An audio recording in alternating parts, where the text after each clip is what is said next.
നമസ്കാരം മക്കളെ, സൂപ്പർ നോട്ട്സിന്റെ മറ്റൊരു യൂട്യൂബ് സെഷനിലേക്ക് ഏവർക്കും സ്വാഗതം. അങ്ങനെ അസിസ്റ്റന്റ് സെയിൽസ്മാന്റെ പരീക്ഷ ഇങ്ങ് അടുത്തു വരികയാണ്. അപ്പോൾ ഈ അസിസ്റ്റന്റ് സെയിൽസ്മാൻ പരീക്ഷയ്ക്ക് വേണ്ടിയിട്ട് ഇനിയുള്ള ദിവസങ്ങളിൽ നമുക്ക് എങ്ങനെയാണ് പഠിക്കാൻ കഴിയുക?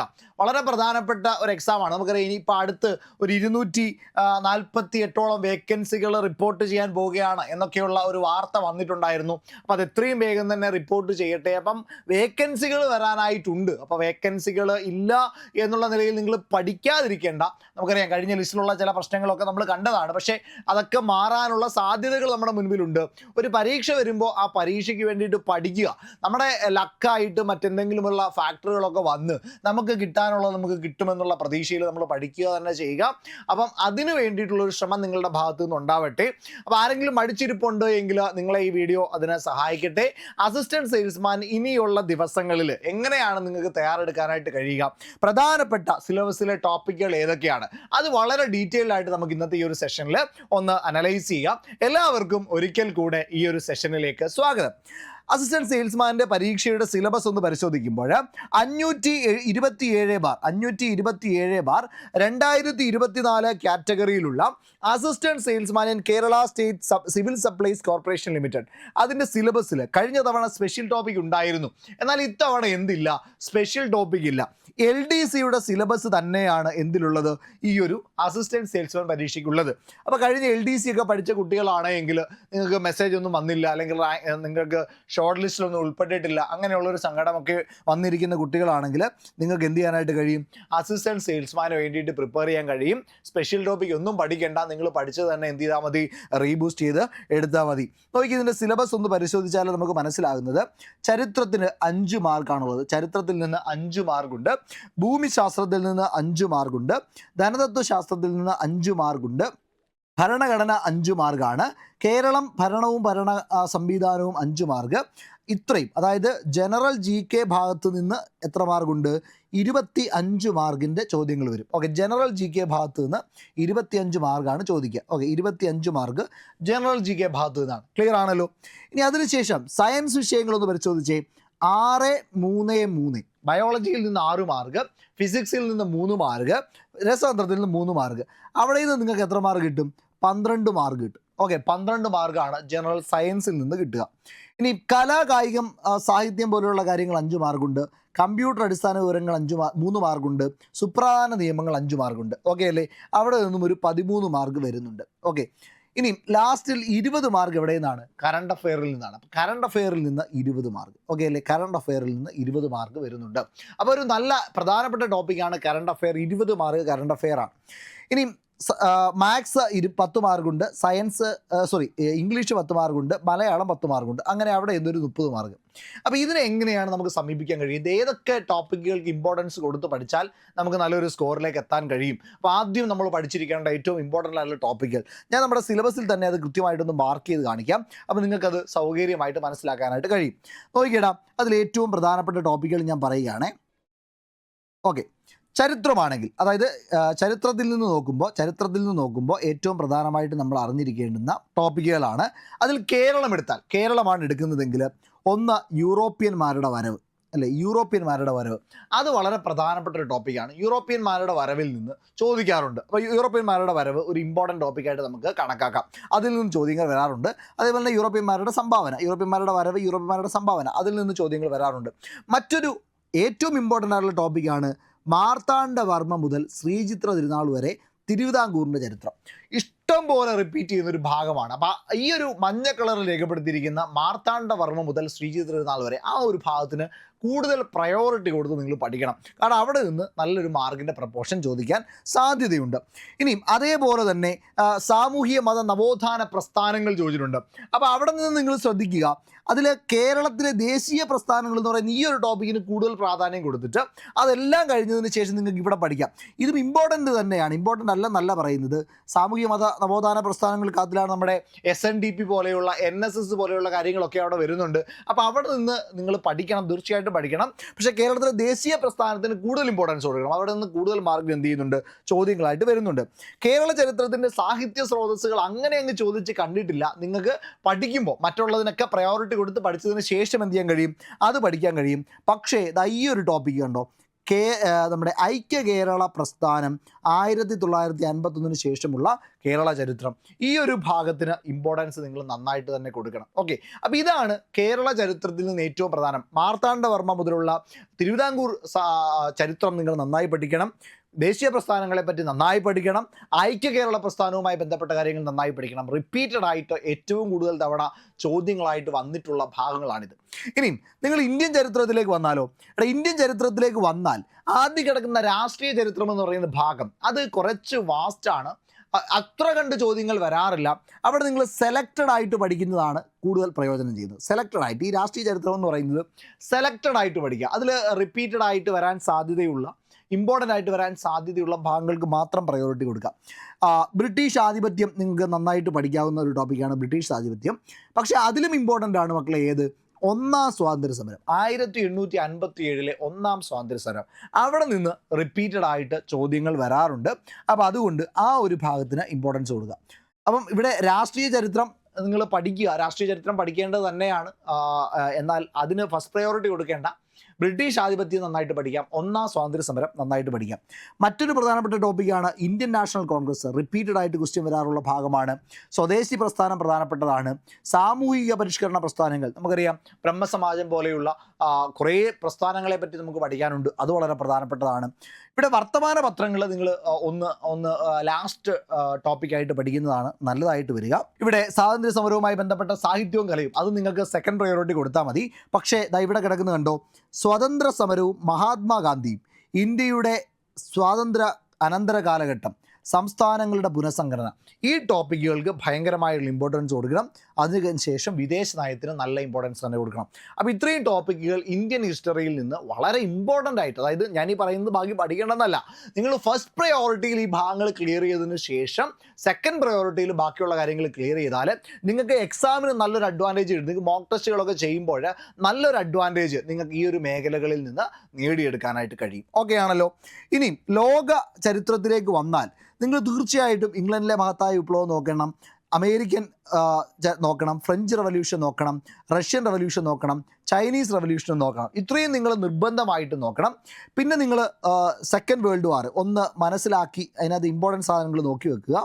ഐക്യരാഷ്ട്ര സംഘടനയുമായി ബന്ധപ്പെട്ട ചില കാര്യങ്ങൾ കൂടി ഒന്ന് മനസ്സിലാക്കാനായിട്ട് ശ്രമിക്കുക. ഓക്കെ അല്ലേ? ഏറ്റവും പ്രധാനപ്പെട്ടത് ആദ്യം പറഞ്ഞിരിക്കുന്ന ഇത്രയും കാര്യങ്ങൾ തന്നെയാണ്. ഇംഗ്ലണ്ടിലെ വിപ്ലവം തൊട്ട് ചൈനീസ് വിപ്ലവം വരെ നിർബന്ധമായി നോക്കിയിരിക്കണം. രണ്ടാം ലോക മഹായുദ്ധവുമായി ബന്ധപ്പെട്ട കാര്യങ്ങളും ഒരു സെക്കൻഡ് പ്രയോറിറ്റിയിൽ നിങ്ങൾ നോക്കി വെക്കേണ്ടതാണ്. ഓക്കെ അല്ലേ? ഇതാണ് ലോക ചരിത്രത്തിൽ നിന്ന്. അപ്പോൾ ഇത്രയും കാര്യങ്ങളാണ് എന്തിൽ പറയാനായിട്ട് കഴിയുക, ചരിത്രത്തിൻ്റെ ഭാഗത്ത് നിന്ന് ഏറ്റവും ഇമ്പോർട്ടൻ്റ് എന്ന് പറയാനായിട്ട് കഴിയുന്ന ഭാഗങ്ങളാണ് ഞാൻ ഈ പറഞ്ഞത്. ഇവിടെ മഞ്ഞ കളറിൽ രേഖപ്പെടുത്തിയിരിക്കുന്ന കാര്യങ്ങൾ നിങ്ങൾ ഫസ്റ്റ് പ്രയോറിറ്റിയിൽ തന്നെ തീർക്കുക. ചുമപ്പ് കളറിൽ രേഖപ്പെടുത്തിയിരിക്കുന്ന സെക്കൻഡ് പ്രയോറിറ്റി, ദെൻ പച്ച കളറിൽ രേഖപ്പെടുത്തിയിരിക്കുന്ന തേർഡ് പ്രയോറിറ്റി, ദെൻ അതിനുശേഷം എന്താണ് നിങ്ങൾക്ക് ബാക്കിയുള്ള ഭാഗങ്ങൾ കൂടി ഹിസ്റ്ററിയിൽ നിന്ന് നോക്കാൻ കഴിയും. ഓക്കെയാണ്, സെറ്റാണ്. ഇപ്പോൾ തന്നെ നിങ്ങൾക്കൊരു നല്ല അഡ്വാൻറ്റേജ് ഹിസ്റ്ററിയിൽ നിന്ന് നേടാൻ കഴിയും. ഇനി നോക്കിയേ, ഭൂമിശാസ്ത്രം 5 മാർക്കാണ്. അതിൽ ഫിസിക്കൽ ജോഗ്രഫിയാണ് ആദ്യം കിടക്കുന്നത്. ഓക്കെ, അതിൽ ഏറ്റവും ഇമ്പോർട്ടൻ്റ് ആയിട്ട് നിങ്ങൾ പഠിക്കേണ്ടതാണ് ഭൂമിയുടെ ഘടന, അന്തരീക്ഷം, പാറകൾ, ഭൗമോപരിതലം, അതേപോലെ തന്നെ നമ്മുടെ ചില ആഗോള പ്രശ്നങ്ങളെ പറ്റിയിട്ടുള്ള കാര്യങ്ങൾ, ദെൻ മാപ്പുകൾ, അതിൽ തന്നെ ടോപ്പോഗ്രഫിക് മാപ്പുകൾ, ചില അടയാളങ്ങൾ, വിദൂര സംവേദനവുമായി ബന്ധപ്പെട്ട ചില കാര്യങ്ങൾ, ഇതൊക്കെ നിങ്ങൾ കൃത്യമായിട്ട് ആദ്യം തന്നെ എന്ത് ചെയ്തിരിക്കണം, തീർത്തിരിക്കണം. സെക്കൻഡ് പ്രയോറിറ്റിയിൽ നിങ്ങൾ എന്ത് ചെയ്തിരിക്കണം, അന്തരീക്ഷ മർദ്ദം, കാറ്റുകൾ, താപനില, ആഗോള പ്രശ്നങ്ങൾ, വിവിധ തരത്തിലുള്ള മലിനീകരണങ്ങൾ, ദെൻ സമുദ്രങ്ങൾ, സമുദ്ര ചലനങ്ങൾ, ഇതൊക്കെ നിങ്ങൾ എന്ത് ചെയ്തിരിക്കുക, സെക്കൻഡ് പ്രയോറിറ്റിയിൽ കൃത്യമായിട്ട് നോക്കി വെക്കുക. അപ്പോൾ ഫസ്റ്റ് പ്രയോറിറ്റിയിൽ ആദ്യമേ ഇഷ്ടം പോലെ ചോദ്യങ്ങൾ വരുന്ന ഭാഗമാണ് ഈ പറയുന്ന ഭൂമിയുടെ ഘടന, അന്തരീക്ഷം പോലെയുള്ള പാറകൾ, ഭൗമോപരിതലം പോലെയുള്ള ആഗോളതാപനം പോലെയുള്ള കാര്യങ്ങളിൽ നിന്ന് റിപ്പീറ്റഡ് ആണ് ചോദ്യങ്ങൾ. കുറച്ച് കണ്ടൻറ്റേ ഉള്ളൂ, അത് പഠിച്ചു കഴിഞ്ഞാൽ നിങ്ങൾക്ക് മാർക്ക് സ്കോർ ചെയ്യാൻ പറ്റും. എന്നാൽ ഇന്ത്യൻ ജോഗ്രഫിയിലേക്ക് വരുമ്പോൾ നിങ്ങൾ കുറച്ച് സ്കിപ്പ് ചെയ്ത് പ്രധാനപ്പെട്ട ടോപ്പിക്കുകൾക്ക് ആദ്യം ഇമ്പോർട്ടൻസ് കൊടുത്ത് പഠിക്കണം. അതിൽ ഏറ്റവും പ്രധാനപ്പെട്ട കാര്യങ്ങളാണ് ഈ പറയുന്ന ഉത്തരപർവ്വത മേഖല, നദികൾ, ഉത്തരമഹാസമതലം, ഉപദ്വീപീയ പീഠഭൂമി, തീരപ്രദേശം. ഈ കാലാവസ്ഥ അത്ര പ്രധാനപ്പെട്ടതല്ല, പ്രധാനപ്പെട്ട അല്ലെന്ന് പറഞ്ഞാൽ ഒരു തേർഡ് പ്രയോറിറ്റിയിലൊക്കെ നിങ്ങൾ പഠിക്കാൻ കഴിയുന്നതാണ് കാലാവസ്ഥ. കാരണം അത് കുറച്ച് വാസ്റ്റാണ്, പഠിക്കാനായിട്ട് ഇച്ചിരി പ്രയാസവുമാണ്. ഓക്കെ അല്ലേ? അപ്പോൾ ഇത്രയും കാര്യങ്ങൾ ഞാൻ ഈ മഞ്ഞ കളറിൽ രേഖപ്പെടുത്തിയിരിക്കുന്ന കാര്യങ്ങൾ അത്രയും ഇമ്പോർട്ടൻ്റ് ആയിട്ട് നോക്കുക. പിന്നീട് ഈ കിടക്കുന്നുണ്ട് ഊർജ്ജ സ്രോതസ്സുകൾ, റോഡ്, ജല, റെയിൽ ഗതാഗതങ്ങൾ. അതിൽ തന്നെ ജലഗതാഗതം നിങ്ങളൊന്ന് വ്യക്തമായിട്ട് നോക്കുക. NW1, NW2, NW3 എന്നൊക്കെ പറഞ്ഞാൽ നമ്മൾ ചോദ്യത്തിൽ പരീക്ഷയ്ക്ക് വരാറുള്ളതാണ്. അപ്പോൾ അത് കൃത്യമായിട്ട് നിങ്ങളൊന്ന് മനസ്സിലാക്കാനായിട്ട് ശ്രമിക്കുക.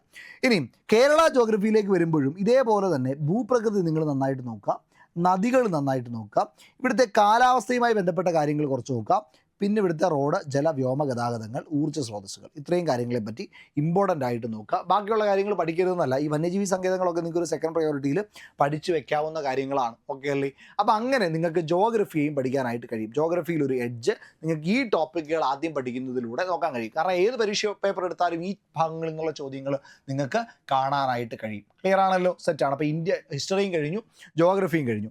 മറ്റൊരു ടോപ്പിക്കാണ് ധനതത്വശാസ്ത്രം. 5 മാർക്ക് വരും. നിങ്ങൾക്ക് ധനതത്വശാസ്ത്രം അല്ലെങ്കിൽ എക്കണോമിക്സിൽ നിന്ന് ഇത്രയും ടോപ്പിക്കുകളും നിങ്ങൾ പഠിച്ചാൽ നിങ്ങൾക്ക് സുഖമായിട്ട് 5 മാർക്ക് കിട്ടും. ഇതിലൊന്നും സ്കിപ്പ് ചെയ്യാനില്ല അല്ലേ? ഇതിലെല്ലാ ടോപ്പിക്കും നിങ്ങൾക്ക് പഠിക്കാം. വളരെ കുറച്ച് കാര്യങ്ങൾ മാത്രമേ പഠിക്കാനുള്ളൂ. ഇത്രയും കാര്യങ്ങൾ അങ്ങ് പഠിച്ചു വെച്ചാൽ നിങ്ങൾക്ക് എത്ര മാർക്ക് കിട്ടും? 5 മാർക്ക് കിട്ടും. അപ്പം റിട്ടേൺ ഓഫ് ഇൻവെസ്റ്റ്മെൻറ്റ് കൂടുതലാണ്. അപ്പോൾ ഈ ഒരു എക്കണോമിക്സ് നിങ്ങൾ സ്കിപ്പ് ചെയ്യരുത്, മുഴുവനായിട്ട് തന്നെ പഠിക്കാനായിട്ട് ശ്രമിക്കാം. 5 മാർക്കിൻ്റെ എഡ്ജ് നിങ്ങൾക്ക് അവിടെ കിട്ടും. ഇന്ത്യൻ ഭരണഘടനയും ഒരു കാരണവശാലും എന്ത് ചെയ്യാൻ പാടില്ല? സ്കിപ്പ് ചെയ്യാനായിട്ട് പാടില്ല. ഇന്ത്യൻ ഭരണഘടനയെ നിങ്ങൾ എന്ത് ചെയ്തിരിക്കണം? മുഴുവനായിട്ട് തന്നെ എന്ത് ചെയ്തിരിക്കണം? പഠിച്ചിരിക്കണം. കാരണം ഈ ഒരു ഭാഗത്ത് നിന്നും ഇഷ്ടം പോലെ റിപ്പീറ്റഡ് ആയിട്ട് ക്വസ്റ്റ്യൻ വരുന്നതാണ്. 5 മാർക്ക് നിങ്ങൾക്ക് തൂത്തു വരാനായിട്ട് കഴിയും. അപ്പോൾ ഈ പറയുന്ന എക്കണോമിക്സ്, ഇന്ത്യൻ ഹിസ്റ്ററി, ഇത് രണ്ടും സ്കിപ്പ് ചെയ്യാതിരുന്നാൽ നിങ്ങൾക്ക് മുഴുവൻ മാർക്ക്, അവിടുന്ന് 10 മാർക്ക് നിങ്ങൾക്ക് എന്ത് ചെയ്യാൻ കഴിയും? സ്കോർ ചെയ്യാനായിട്ട് കഴിയുമെന്നുള്ളതാണ് പ്രത്യേകത. അപ്പോൾ അസിസ്റ്റന്റ് സെയിൽസ്മാൻ പഠിക്കുമ്പോൾ നിങ്ങൾ എന്ത് ചെയ്യണം? ഇതിന് ഫുൾ പ്രയോറിറ്റി കൊടുത്ത് ഫുള്ളായിട്ട് തന്നെ പഠിക്കാനായിട്ട് ശ്രമിക്കുക. കേരള ഭരണത്തിലേക്ക് വരുമ്പോഴോ ഇവിടെ ഈ ആദ്യം കിടക്കുന്ന ഭാഗത്ത് നിന്ന് ഇഷ്ടം പോലെ ചോദ്യങ്ങൾ വരാറുണ്ട്. സംസ്ഥാന സിവിൽ സർവീസ്, ഭരണഘടനാ സ്ഥാപനങ്ങൾ, കമ്മീഷനുകളെ പറ്റിയിട്ടുള്ള കാര്യങ്ങൾ, ഇതൊക്കെ നിങ്ങൾ കൃത്യമായിട്ട് നോക്കാം. ദുരന്ത നിവാരണ അതോറിറ്റി, തണ്ണീർത്തട സംരക്ഷണം പഠിക്കേണ്ടതായിട്ടുണ്ട്. അതേപോലെ തന്നെ സ്ത്രീകളും കുട്ടികളുമായി ബന്ധപ്പെട്ട് വരുന്ന ചില പദ്ധതികളെ പറ്റി പഠിക്കേണ്ടതായിട്ടുണ്ട്. ഈ ഭാഗങ്ങൾക്ക് ആദ്യം തന്നെ ഇമ്പോർട്ടൻസ് കൊടുക്കുക. സെക്കൻഡ് പ്രയോറിറ്റിയിൽ നിങ്ങൾക്ക് ഗ്രാമീണ തൊഴിൽ പദ്ധതികൾ, തൊഴിലും തൊഴിൽ ജീവിതവുമായിട്ടുള്ള പദ്ധതികൾ, മുതിർന്ന പൗരന്മാരുമായിട്ടുള്ള സംരക്ഷണം, സാമൂഹ്യക്ഷേമം, ഇതൊക്കെ നിങ്ങൾക്ക് സെക്കൻഡ് പ്രയോറിറ്റിയിൽ എന്ത് ചെയ്യാനായിട്ട് കഴിയും? പഠിക്കാനായിട്ട് കഴിയും. ഓക്കെ അല്ലേ? ഫസ്റ്റ് പ്രയോറിറ്റിയിൽ മഞ്ഞ കളറിൽ രേഖപ്പെടുത്തിയിരിക്കുന്ന കാര്യങ്ങൾ ആദ്യം തന്നെ പഠിക്കുമ്പോൾ അവിടെ നിന്ന് നിങ്ങൾക്ക് എന്ത് കിട്ടും? ഒരു നല്ല എഡ്ജ് കിട്ടും. കാരണം ഏറ്റവും കൂടുതൽ ചോദ്യങ്ങൾ റിപ്പീറ്റ് ചെയ്യുന്ന ഭാഗങ്ങൾ ആ ഭാഗങ്ങളാണ്. ക്ലിയർ അല്ലേ? ഇനിയും സയൻസ് വിഷയത്തിലേക്ക് വന്നാൽ നിങ്ങൾക്ക് ഏറ്റവും വേഗത്തിൽ പഠിക്കാൻ കഴിയുന്നതാണ് ഈ സാംക്രമ രോഗങ്ങൾ, ജീവകങ്ങളും ധാതുക്കളും, അപര്യാപ്തത രോഗങ്ങളും, ജീവിതശൈലി രോഗങ്ങൾ, ഇത് നിങ്ങൾക്ക് വളരെ വേഗത്തിൽ പഠിക്കാൻ കഴിയും. എന്നാൽ ഈ മനുഷ്യ ശരീരത്തെക്കുറിച്ചുള്ള അറിവുകൾ ഇത് എല്ലാവർക്കും അത്ര പെട്ടെന്ന് പഠിക്കാൻ കഴിയുന്നതല്ല. അപ്പോൾ അത് നന്നായിട്ട് എഡ്ജുള്ള ആളുകൾ നന്നായിട്ട് തന്നെ നോക്കുക, ബാക്കിയുള്ളവർ സ്കിപ്പ് ചെയ്ത് ഇമ്പോർട്ടൻ്റ് ആയിട്ടുള്ള കാര്യങ്ങൾ അവിടെ നിന്ന് പഠിക്കാനായിട്ട് ശ്രമിക്കുക. പിന്നെ ഈ കിടക്കുന്നത് കണ്ടോ, ഇത് ഇമ്പോർട്ടൻ്റ് ആണ് കേട്ടോ, ഹൈലി ഇമ്പോർട്ടൻ്റ് ആയിട്ടുള്ള കാര്യമാണ് ഈ കിടക്കുന്നത് കേട്ടോ. ഞാൻ ഈ നല്ല ഡാർക്ക് മഞ്ഞയിൽ കിടക്കുന്ന കാര്യങ്ങൾ, ഇത് കറണ്ട് അഫെയർ, അതായത് ഈ കിടക്കുന്ന കാര്യങ്ങൾ കേട്ടോ, ഇത് കറണ്ട് അഫെയർ ഭാഗത്ത് നിന്ന് വരുന്ന ഭാഗമാണ്. ആരോഗ്യക്ഷേമ പദ്ധതികൾ, ഓക്കെ, കറണ്ട് അഫെയർ റിലേറ്റഡ് ആയിട്ട് വരുന്നതാണ്. പദ്ധതികൾ സ്ഥിരമായിട്ട് ചോദ്യം, ഒരു ക്വസ്റ്റ്യൻ പേപ്പറിൽ ഒരു 2-3 ചോദ്യങ്ങൾ ചിലപ്പം പദ്ധതികളുടെ ഭാഗത്തു നിന്ന് ഉണ്ടാവാറുണ്ട്. അപ്പോൾ അവിടെ ഭയങ്കരമായിട്ടുള്ള ഇമ്പോർട്ടൻസ് കൊടുക്കുക. സ്റ്റാർ ഇട്ട് തന്നെ ആ ഒരു ഭാഗത്തെ പഠിക്കാനായിട്ട് ശ്രമിക്കുക. കാരണം എന്താണ്? ആ ഭാഗത്തു നിന്ന് ചോദ്യം ഉറപ്പാണ്, ഒരു 2-3 ചോദ്യങ്ങൾ ഉറപ്പാണ്. അപ്പോൾ പഠിച്ചാൽ നിങ്ങൾക്ക് വേസ്റ്റ് അല്ല, അതിന് ഇമ്പോർട്ടൻസ് നന്നായിട്ട് തന്നെ കൊടുത്ത് എന്ത് ചെയ്യാം? പഠിക്കാനായിട്ട് ശ്രമിക്കാം. ഇനി ഫിസിക്സിലേക്ക് വന്നാലോ, 3 മാർക്കേ ഉള്ളൂ. ബയോളജിക്ക് 6 മാർക്കുണ്ട്, പക്ഷേ ഫിസിക്സിലേക്ക് വന്നാൽ 3 മാർക്കേ ഉള്ളൂ. അപ്പോൾ അതിന് ഇമ്പോർട്ടൻസ് കൊടുക്കുക. അവിടെ ഏറ്റവും പ്രധാനമായിട്ട് തന്നെ ഈ കിടക്കുന്ന സെക്കൻഡ് സാധനം കണ്ടോ, സെക്കൻഡ് സാധനം, ഓക്കെ, ഈ സെക്കൻഡ് കിടക്കുന്ന സാധനം കണ്ടല്ലോ, ചലനം, ന്യൂട്ടൻ്റെ ചലന നിയമങ്ങൾ, അതേപോലെ തന്നെ ആക്കം, പ്രൊജക്റ്റൈൽ മോഷൻ, 3ാം ചലന നിയമങ്ങൾ, ISROയുമായി ബന്ധപ്പെട്ട കാര്യങ്ങൾ, ഇത് നിങ്ങൾ ഹൈലി പ്രൊമോട്ടഡ് ആയിട്ട് ഹൈലി പ്രാധാന്യത്തോടുകൂടി തന്നെ പഠിക്കാം. അതേപോലെ തന്നെ ലെൻസുമായി ബന്ധപ്പെട്ട കാര്യങ്ങൾ, ഈ സമവാക്യവുമായി ബന്ധപ്പെട്ട കാര്യങ്ങൾ, അത് നിങ്ങൾ കൃത്യമായിട്ട് പഠിച്ചു വെക്കുക. അതേപോലെ തന്നെ ഇലക്ട്രോ മാഗ്നറ്റിക് സ്പെക്ട്രം, ഇതും കൂടി എന്ത് ചെയ്യുക? നന്നായിട്ട് തന്നെ പഠിക്കാനായിട്ട് ശ്രമിക്കുക. അവിടെ നിന്ന് ചോദ്യങ്ങൾ സ്ഥിരമായിട്ട് വരാറുണ്ട്. പിന്നീടുള്ള ഭാഗങ്ങളിൽ നിങ്ങൾക്ക് നിങ്ങളുടേതായിട്ടുള്ള രീതിയിൽ പഠിക്കാം. അവിടെ ഈ ഗുരുത്വാകർഷണ ബലം കണ്ടോ, ഇതും കൂടി നിങ്ങൾ നന്നായിട്ട് എന്ത് ചെയ്യുക? പഠിക്കാനായിട്ട് ശ്രമിക്കാം. ബാക്കിയുള്ള കാര്യങ്ങൾ സ്കിപ്പ് ചെയ്യണമെന്നല്ല ഞാൻ പറഞ്ഞത്. ഒരു സെക്കൻഡ് പ്രയോറിറ്റിയിൽ നിങ്ങൾക്ക് പഠിക്കാനായിട്ട് കഴിയും. ഈ കിടക്കുന്ന പ്രവൃത്തിയുമായി ബന്ധപ്പെട്ട കാര്യങ്ങളൊക്കെ ഒരു സെക്കൻഡ് പ്രയോറിറ്റിയിൽ നിങ്ങൾക്ക് പഠിക്കാൻ കഴിയും. ഓക്കെ, കാരണം എന്താ 3 മാർക്കാണ് കൂടുതലായിട്ടുള്ളത്. അപ്പോൾ 3 മാർക്കിനനുസരിച്ചിട്ടുള്ളൊരു പഠനമാണ് ഫിസിക്സിൽ നമ്മൾ എടുത്തേണ്ടത്. ഇത് തന്നെയാണ് കെമിസ്ട്രിയിൽ നമ്മൾ കാണിക്കേണ്ടത്. കെമിസ്ട്രിയിൽ 3 മാർക്കേ ഉള്ളൂ. അപ്പോൾ റിട്ടേൺ ഓഫ് ഇൻവെസ്റ്റ്മെൻറ്റ് കുറവാണ്. അപ്പോൾ റിട്ടേൺ ഓഫ് ഇൻവെസ്റ്റ്മെൻറ്റ് കുറയുന്ന രീതിയിൽ നിങ്ങൾ എന്ത് ചെയ്യേണ്ടി വരും? അവിടെയും പ്രിപ്പയർ ചെയ്യേണ്ടി വരും. പക്ഷേ അവിടെ ആറ്റത്തിനൊക്കെ ഇമ്പോർട്ടൻസ് കൊടുക്കുക. അവിടെ നിന്ന് ചോദ്യങ്ങൾ വരാറുണ്ട്. അതേപോലെ മൂലകങ്ങൾ, ആവർത്തന പട്ടിക, ഇഷ്ടംപോലെ ചോദ്യങ്ങൾ വരുന്നൊരു ഭാഗമാണ്. സിമ്പിളായിട്ട് പഠിക്കാൻ കഴിയുന്ന ഭാഗമാണ്. pH മൂല്യവുമായി ബന്ധപ്പെട്ട കാര്യങ്ങൾ അവിടെയും നിങ്ങൾക്ക് നന്നായിട്ട് പഠിക്കാനായിട്ട് കഴിയും. ക്ലിയർ അല്ലേ? അപ്പോൾ രസതന്ത്രത്തിലും ഒരു സ്കിപ്പ് സ്റ്റഡി എന്ത് ചെയ്യേണ്ടി വരും? നിങ്ങൾ നടത്തേണ്ടതായിട്ട് വരും. എന്നാൽ കലാകായികം, ഇവിടെ നിങ്ങൾ ശ്രദ്ധ ഭയങ്കരമായിട്ട് കൊടുക്കണം. വെറുതെ നമ്മൾ കയറി എന്ത് ചെയ്യാൻ പാടില്ല, വെറുതെ സമയം കളയുന്ന ഒരു ഭാഗമാണ്, അല്ലെങ്കിൽ ഒരുപാട് സമയം കളയാനുള്ള ഒരു ഭാഗമാണ്. പക്ഷേ 5 മാർക്കാണ് നമുക്ക് കിട്ടുക. ഒരുപാട് പഠിക്കാനുണ്ട്, 5 മാർക്കാണ്. അപ്പോൾ നന്നായിട്ട് നോക്കി പഠിക്കാം. ഞാൻ പറഞ്ഞിട്ട് ആദ്യം കിടക്കുന്ന ഈ ഭാഗത്തുണ്ടല്ലോ കലയ്ക്ക് നിങ്ങൾ സെക്കൻഡ് പ്രയോറിറ്റി കൊടുത്താൽ മതി. ഓക്കെ, ഈ കിടക്കുന്ന കാര്യങ്ങൾക്ക് സെക്കൻഡ് പ്രയോറിറ്റി കൊടുത്താൽ മതി. പിന്നെ ഇവിടെ നിങ്ങളൊരു കാര്യം കൂടെ ശ്രദ്ധിക്കുക. ഇവിടെ നിങ്ങൾ പഠിക്കുമ്പോൾ കറണ്ട് അഫെയർ റിലേറ്റഡ് ആയിട്ട് കൂടി പഠിക്കാം. ഓക്കെ, കറണ്ട് അഫെയർ റിലേറ്റഡ് ആയിട്ട് കൂടി പഠിക്കാനായിട്ട് ശ്രമിക്കാം. ഇപ്പോൾ ഉദാഹരണമായിട്ട് പറഞ്ഞു കഴിഞ്ഞാൽ കലയുമായി ബന്ധപ്പെട്ട എന്തെങ്കിലും അവാർഡുകൾ ഉണ്ട് എങ്കിൽ, അല്ലെങ്കിൽ ഏതെങ്കിലും പ്ലേസുകൾ ഇമ്പോർട്ടൻ്റ് ആയിട്ട് കറണ്ട് അഫെയർ ഉണ്ട് എങ്കിൽ അത് കൃത്യമായിട്ട് പഠിക്കുക. സ്റ്റാറ്റിക് ആയിട്ടുള്ളതിനേക്കാൾ കൂടുതലായിട്ട് അത് പഠിക്കാം. അതേപോലെ തന്നെ കായികത്തിലേക്ക് വരുമ്പോൾ ബേസിക് ആയിട്ട് ഈ ആദ്യം പറഞ്ഞിരിക്കുന്ന കാര്യം നിങ്ങൾക്ക് പഠിക്കാം. ബേസിക് ആയിട്ടുള്ള കുറച്ച് കാര്യങ്ങൾ നിങ്ങൾക്ക് പഠിക്കാം. പക്ഷേ അതിലും കൂടുതലായിട്ട് കണ്ടോ അവാർഡുകൾ, ഈ കാര്യങ്ങൾ കണ്ടോ, ഇത് കറണ്ട് അഫെയർ റിലേറ്റഡ് നിങ്ങൾ പഠിച്ചു വെക്കണം. അതായത് നമ്മുടെ ജ്ഞാനപീഠ പുരസ്കാരത്തെ പറ്റിയിട്ടോ, ഇതിപ്പോൾ ഏതാണ്, ഇത് കായികമാണ്. അപ്പോൾ കായിക അവാർഡുകളെ പറ്റിയിട്ട് നോക്കുക. ഓക്കെ, കായിക അവാർഡുകളുമായി ബന്ധപ്പെട്ട കാര്യങ്ങൾ, ICC ആദ്യ പദവികൾ കിട്ടിയ കാര്യങ്ങൾ, അല്ലെങ്കിൽ മറ്റേതെങ്കിലും തരത്തിലുള്ള ഗെയിംസുമായി ബന്ധപ്പെട്ട അവാർഡുകൾ, അതൊക്കെ കൃത്യമായിട്ട് നിങ്ങൾ എന്ത് ചെയ്യണം, നോക്കി വെക്കേണ്ടതായിട്ടുണ്ട്. പ്രധാനപ്പെട്ട ട്രോഫികൾ, ഇത് വേഗത്തിൽ പഠിക്കാനായിട്ട് കഴിയും. പ്രധാന കായിക ഇനങ്ങൾ, അതിൽ പങ്കെടുക്കുന്നവരുടെ എണ്ണം വേഗത്തിൽ പഠിക്കാനായിട്ട് കഴിയും. കളികളുമായി ബന്ധപ്പെട്ട പദങ്ങൾ ജസ്റ്റ് ഒന്ന് വായിച്ചു വെക്കാൻ പറ്റും. ഒളിമ്പിക്സ്, ഇത് വളരെ നന്നായിട്ട് നോക്കുക, ഇമ്പോർട്ടൻ്റ് ആണ്. ഒളിമ്പിക്സ് വളരെ വേഗത്തിൽ നിങ്ങൾ മുഴുവനായിട്ട് പഠിച്ചു വെക്കുക. അവിടെയും കറണ്ട് അഫെയർ റിലേറ്റഡ് ആയിട്ട് ഒളിമ്പിക്സ് എന്ത് ചെയ്യണം, പഠിക്കേണ്ടതായിട്ടുണ്ട്. ഏഷ്യൻ ഗെയിംസുമായി ബന്ധപ്പെട്ട കാര്യങ്ങൾ, അതിൻ്റെ വേദികൾ, അതിൻ്റെ രാജ്യങ്ങൾ, അവിടെ ആദ്യ സ്ഥാനങ്ങളിലെത്തിയ വ്യക്തികൾ, ഇന്ത്യയുടെ നേട്ടങ്ങൾ, ഇതൊക്കെ നിങ്ങൾ നോക്കി വെക്കണം. Asia, Afro Asia, Commonwealth Games, SAF Games, അവിടെ നിന്നൊക്കെ റിട്ടേൺ ഓഫ് ഇൻവെസ്റ്റ്മെൻറ്റ് കിട്ടും, ചോദ്യങ്ങളായിട്ട് വരും. അതായത് കറണ്ട് അഫെയറിൻ്റെ 20 മാർക്കിൽ ഈ ഒരു ഭാഗം കൂടെ കയറി വരും. ഇതാണ് ഞാൻ പറഞ്ഞത്. കറണ്ട് അഫെയറിന് 20 മാർക്കിൻ്റെ ചോദ്യങ്ങളിൽ എന്നും കാണും, ഈ ഒരു ഭാഗത്തു നിന്നുള്ള ചോദ്യങ്ങളും കാണും. അപ്പോൾ അത്തരത്തിൽ കറണ്ട് അഫെയർ റിലേറ്റഡ് ആയിട്ട് അതിനെ പഠിക്കാനായിട്ട് ശ്രമിക്കണം. അതേപോലെ തന്നെ ദേശീയ ഗെയിംസുമായി ബന്ധപ്പെട്ട കാര്യങ്ങൾ, സാഹിത്യമാണെങ്കിൽ അവിടെ തന്നെ എഴുത്തുകാർ, തൂലിക നാമങ്ങൾ, അപരനാമങ്ങൾ ചോദ്യമായിട്ട് വരാം. കഥാപാത്രങ്ങൾ, കൃതികൾ ചോദ്യമായിട്ട് വരാം.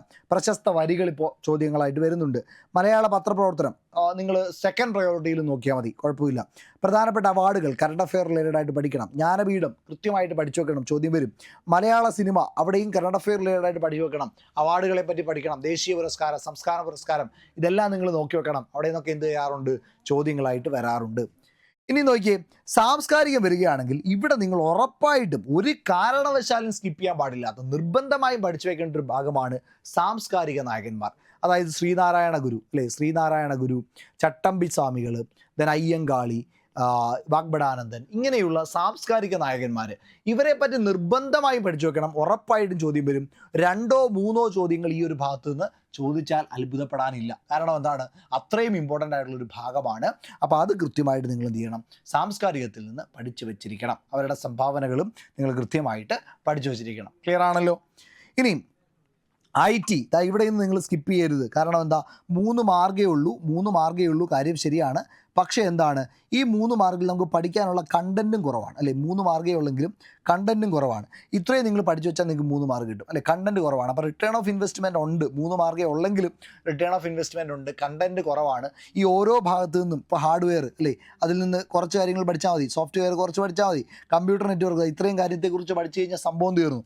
ഇൻ്റർനെറ്റ് വളരെ കുറച്ച് കാര്യങ്ങളേ ഉള്ളൂ. സൈബർ ലോയിലെ സൈബർ ആക്ട് ഒക്കെ പഠിക്കുകയാണെങ്കിൽ 66, 67, അങ്ങനെ വളരെ കുറച്ച് കാര്യങ്ങൾ നമുക്ക് അവിടെ പഠിക്കാനുള്ളൂ. അത് പഠിച്ചു വെച്ച് കഴിഞ്ഞാൽ നമുക്ക് 3 മാർക്ക് അവിടെ നിന്ന് കിട്ടും. അപ്പോൾ അത് ഒരു കാരണവശാലും സ്കിപ്പ് ചെയ്യേണ്ട. മുഴുവൻ കണ്ടൻറ്റും എന്ത് ചെയ്തേക്കുക, പഠിച്ച് തീർത്തേക്കുക. അവിടെ നിങ്ങൾക്ക് മാർക്ക് നന്നായിട്ട് സ്കോർ ചെയ്യാൻ കഴിയും. സുപ്രധാന നിയമങ്ങൾ, ഇതിൽ 5 മാർക്കാണുള്ളത്. സുപ്രധാന നിയമങ്ങൾ, ഇതിൽ ഓരോ 5 കാര്യങ്ങൾ പഠിക്കാനുമുണ്ട്. അപ്പോൾ ഈ ഓരോ കാര്യത്തിൽ നിങ്ങൾക്ക് എന്താണ് ഒരു ചോദ്യം പ്രതീക്ഷിക്കാം.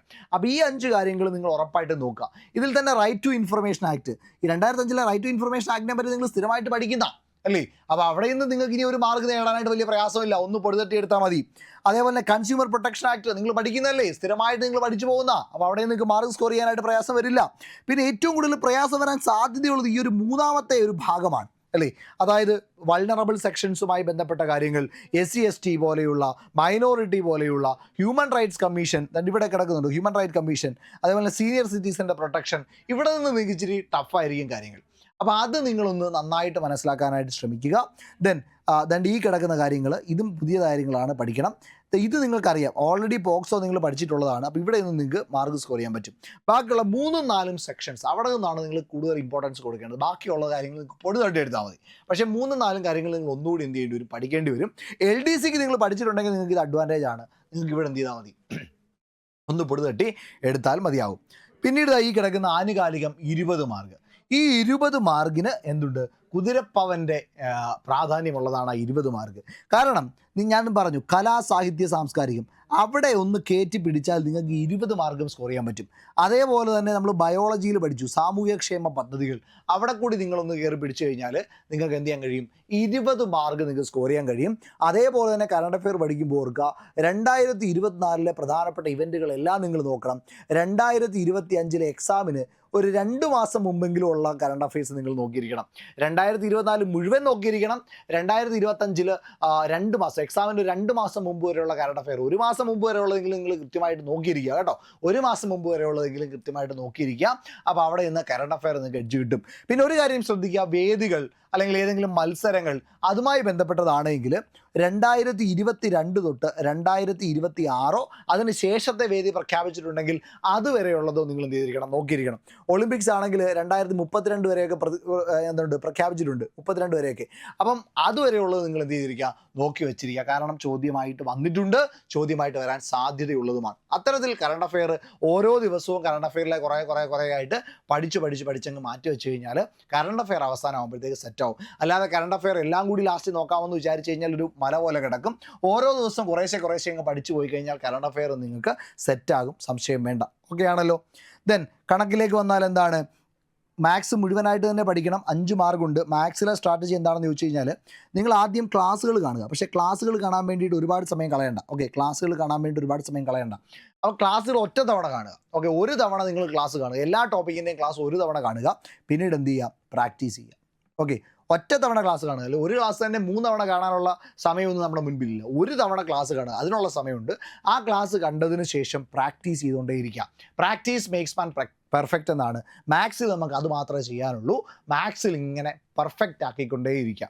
ഇതിൽ ചില ചെറിയ ടോപ്പിക്കുകളുണ്ട്. ഇപ്പോൾ സ്ഥാനനിർണ്ണയം അല്ലേ, ഇത് ഒരു ചെറിയ ടോപ്പിക്കാണ്, വളരെ പെട്ടെന്ന് തീർക്കാൻ പറ്റും. ഇതുമൊക്കെ വളരെ പെട്ടെന്ന് തീർക്കാൻ പറ്റും.